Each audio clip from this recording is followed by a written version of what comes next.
Assalamualaikum warahmatullahi wabarakatuh. Perkenalkan, nama saya Dimas Fitro Haryadi, NIM 1919103011162 dari Fakultas Teknik Program Studi Teknik Sipil. Di sini saya akan mempresentasikan tentang pembelajaran pada era 4.0 pada keadaan pandemi Corona atau COVID-19 dalam mata kuliah praktikum pemetaan.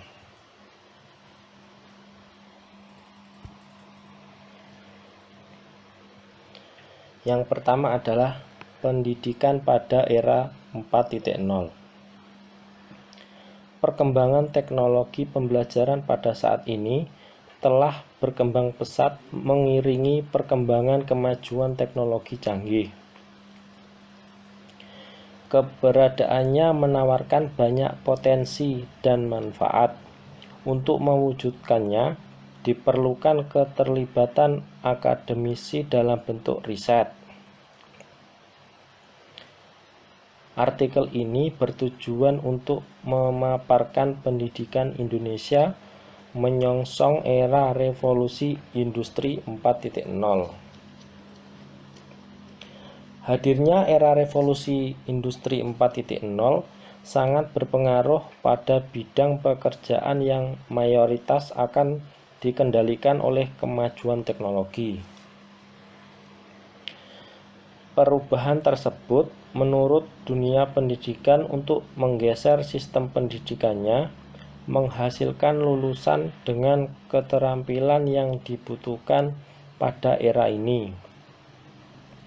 Di Indonesia, kesiapan menghadapi perkembangan pendidikan era revolusi industri 4.0 adalah segera meningkatkan kemampuan dan keterampilan sumber daya manusia atau SDM melalui pengembangan kurikulum yang harus dilengkapi dengan kemampuan dalam dimensi akademik, keterampilan kasat mata lain seperti keterampilan interpersonal, berpikir global, dan literasi media dan informasi. Selain itu, kurikulum harus membentuk siswa dengan penekanan STEM, karena pendidikan sebagai pendongkrak gagasan ilmu pengetahuan salah satunya akan mencetak operator dan analisis handal bidang manajemen pendidikan untuk meningkatkan kemajuan pendidikan berbasis teknologi informasi yang akan menjawab tantangan revolusi industri 4.0 yang terus melaju pesat. Kebijakan yang diberikan manajemen pendidikan saat ini memberikan manfaat untuk seluruh level pendidikan. Selanjutnya adalah perkuliahan pada kondisi COVID-19 atau Corona. Indonesia pada saat ini sedang dilanda pandemi virus corona atau biasa disebut dengan COVID-19. Bukan hanya negara Indonesia, melainkan hampir semua negara yang ada di bumi dilanda virus ini. Banyak sekali dampak yang dirasakan akibat virus corona ini. Salah satunya adalah dampak pada pendidikan di Indonesia. Sistem pendidikan di Indonesia dirubah drastis oleh pemerintah dengan belajar online agar mengurangi penyebaran virus corona. Dengan sistem pembelajaran online saat ini, banyak pro kontra dari orang tua siswa maupun siswanya itu sendiri. Salah satu permasalahannya adalah masalah kuota untuk kuliah online. Tidak semua orang bisa beli kuota yang cukup untuk kuliah online, karena harus mengeluarkan uang lebih untuk membeli kuota. Pemerintah harus memikirkan bagaimana caranya agar pendidikan di Indonesia tetap stabil walaupun kondisi pandemi saat ini. Jadi, pemerintah harus mempunyai solusi bagaimana pembelajaran tetap berjalan, akan tetapi tidak membebani orang tua wali atau siswanya. Karena apabila membebani akan berakibat pada pendidikan itu sendiri.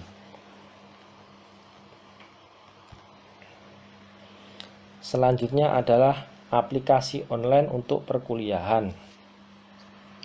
Dalam melaksanakan proses pembelajaran, kita diharuskan menggunakan aplikasi online untuk belajar pada saat pandemi ini. Ada dua aplikasi yang biasanya digunakan untuk pembelajaran online. Yang pertama adalah aplikasi Zoom. Aplikasi Zoom merupakan aplikasi komunikasi dengan menggunakan video. Aplikasi tersebut dapat digunakan dalam berbagai perangkat seluler, desktop, hingga telepon, dan sistem ruang. Pada umumnya, para pengguna menggunakan aplikasi ini untuk melakukan meeting hingga konversi video dan audio. Aplikasi yang berkantor pusat di San Jose, California, Amerika Serikat ini didirikan sejak 2011 lalu dan digunakan oleh berbagai organisasi dan perusahaan untuk mengakomodir para karyawan dari jarak jauh. Pada pandemi saat ini, aplikasi Zoom banyak digunakan oleh mahasiswa maupun siswa untuk melaksanakan pembelajaran secara daring, dikarenakan apabila pembelajaran tidak secara daring akan menimbulkan kerumunan yang akan berakibat pada penularan COVID. Yang kedua adalah aplikasi Google Meet. Aplikasi Google Meet merupakan salah satu dari sekian banyak aplikasi video telekonferensi. Layanan ini mampu menampung sekitar 100 orang dalam satu sesi rapat virtual. Menariknya, pengguna bisa menggunakan layanan Meet secara cuma-cuma, baik melalui aplikasi desktop atau PC laptop maupun mobile atau smartphone. Aplikasi Google Meet ini juga banyak digunakan untuk perkuliahan pada saat pandemi ini. Jadi dua aplikasi ini yang sering sekali digunakan oleh mahasiswa ataupun siswa yang ada di Indonesia.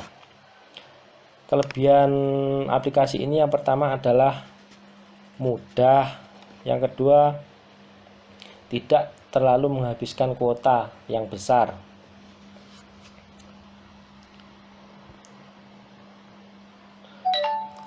Selanjutnya adalah cara kuliah online tetap efektif.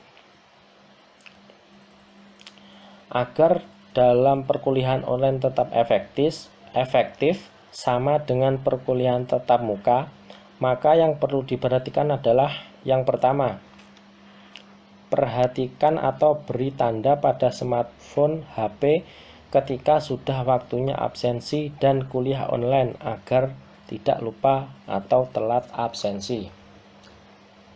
Kebanyakan mahasiswa ketika kuliah online atau di rumah banyak yang telat absensi atau bisa jadi lupa atau ketiduran. Apabila itu terjadi, maka mahasiswa tersebut dinyatakan tidak masuk kuliah dan tidak mengikuti materi yang akan berakibat pada akhir atau penilaiannya. Yang kedua adalah ketika kuliah online, perhatikan materi dengan seksama dan pahami materi tersebut agar tidak kesulitan dalam pengerjaan tugas dan lain-lain. Ketika dalam proses pembelajaran menggunakan aplikasi Zoom atau Google Meet, mahasiswa wajib memerhatikan dosen ketika menjelaskan materi pada aplikasi tersebut. Kebanyakan pada saat ini mahasiswa itu hanya membuka aplikasi tersebut dan menutup kamera serta audio. Jadi dosen tidak bisa mengontrol mahasiswa yang aktif dalam pembelajaran ini. Yang ketiga adalah tepat waktu dalam pengerjaan tugas per mata kuliah. Karena apabila tugas ditunda-tunda, maka akan berbenturan dengan tugas mata kuliah lain. Maksudnya ini adalah apabila ada tugas dalam mata kuliah tersebut, sebaiknya dikerjakan pada saat itu juga. Kenapa? Karena apabila kita menunda mengerjakan mata kuliah tersebut, imbasnya akan berbenturan dengan mata kuliah di belakangnya nanti, yang akibatnya akan bingung sendiri untuk mengatur waktu bagaimana cara mengerjakan biar selesai semua. Selanjutnya adalah apa itu ilmu ukur tanah? Maaf, ini saya akan menjelaskan tentang ilmu ukur tanah atau pemetaan. Ilmu ukur tanah adalah suatu cabang dari keilmuan geodasi yang khusus mempelajari sebagian kecil dari permukaan bumi dengan cara melakukan pengukuran surveying guna mendapatkan hasil akhir, yakni sebuah peta. Pengukuran ini dilakukan terhadap detail-detail alam maupun buatan manusia, meliputi posisi horizontal atau ditandai dengan angka X dan Y, dan juga posisi secara vertikal dengan ditandai dengan huruf Z. Sedangkan geodasi sendiri mencakup kajian dan pengukuran yang jauh lebih luas. Bukan hanya sekedar pemetaan dan penentuan posisi di darat, namun juga di udara dan laut untuk berbagai keperluan, termasuk analisis dan pengambilan keputusan, serta perhitungan-perhitungan secara statistik dan lainnya adalah sedikit dari ranah geodasi dalam pengukuran dan pemetaan. Selanjutnya adalah ilmu ukur tanah berdasarkan cakupan alam. Pengelompokan pengukuran dalam kategori ilmu ukur tanah ini terbagi atas beberapa sub-sub bidang diantaranya. Yang pertama adalah pengukuran daratan atau land surveying.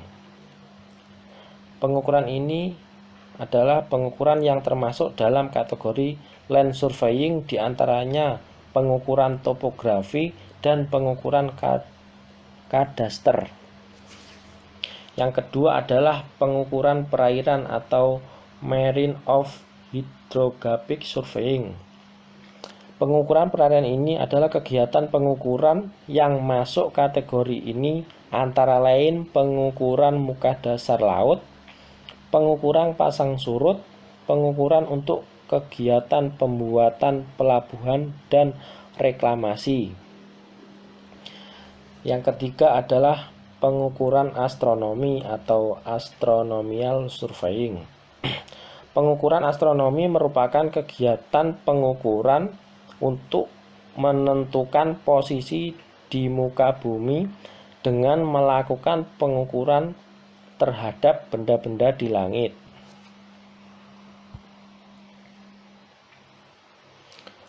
Selanjutnya adalah pengukuran ilmu ukur tanah berdasarkan tujuan. Pengukuran ilmu ukur tanah dibagi menjadi 5. Yang pertama adalah pengukuran teknik sipil atau engineering surveying untuk memperoleh data dan peta pada pekerjaan-pekerjaan teknis sipil.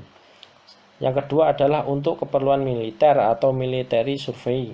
Yang ketiga adalah pengukuran tambang atau mining survey. Yang keempat adalah geologi atau geological surveying. Yang kelima adalah arkeologi atau arkeologi surveying. Selanjutnya adalah alat ilmu ukur tanah. Alat yang digunakan untuk ilmu ukur tanah diantaranya adalah yang pertama waterpass. Apa itu waterpass? Waterpass adalah alat yang digunakan untuk mengukur atau menentukan sebuah benda atau garis dalam posisi rata baik pengukuran secara vertikal maupun horizontal. Ada banyak jenis alat waterpass yang digunakan dalam perhitungan. Tapi jenis yang paling sering dipergunakan adalah waterpass panjang 120 cm dengan 120 cm yang terbuat dari bahan kayu dengan tepi kuningan, di mana alat ini terdapat dua buah alat pengecek kedataran, baik untuk vertikal maupun horizontal, yang terbuat dari kaca di mana di dalamnya terdapat gelembung cairan, dan pada posisi pinggir alat terdapat garis pembagi yang dapat dipergunakan sebagai alat ukur panjang. Yang kedua adalah teodolit. Teodolit adalah salah satu alat ukur tanah dalam ilmu geodasi yang digunakan untuk menentukan tinggi tanah dengan sudut baik sudut mendatar ataupun sudut tegak dan jarak optis. Yang ketiga adalah TS atau total station.